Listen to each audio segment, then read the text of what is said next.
ഇവിടെ വരുമ്പോൾ പാപത്തെക്കുറിച്ച് ഞാൻ പറയാമെന്ന് പറഞ്ഞു.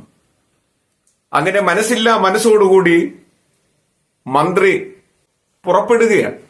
മനസ്സോടെ പുറപ്പെടുന്ന മന്ത്രിയെ ഈ വയോധികനായ പണ്ഡിതൻ തിരികെ വിളിച്ചിട്ട് അദ്ദേഹത്തോട് പറഞ്ഞു, നോക്കൂ, ഒരാളെ കൊല്ലുന്നതും അദ്ദേഹത്തിന്റെ സാധന സാമഗ്രികൾ അപഹരിക്കുന്നതും പാപമാണെന്ന് അങ്ങേക്കറിയില്ലേ?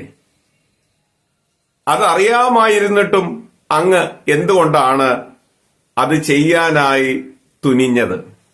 അങ്ങയുടെ മന്ത്രിസ്ഥാനം നഷ്ടപ്പെടരുത് എന്നുള്ള ആഗ്രഹമാണ് അതിന്റെ പിന്നിലുള്ളത്.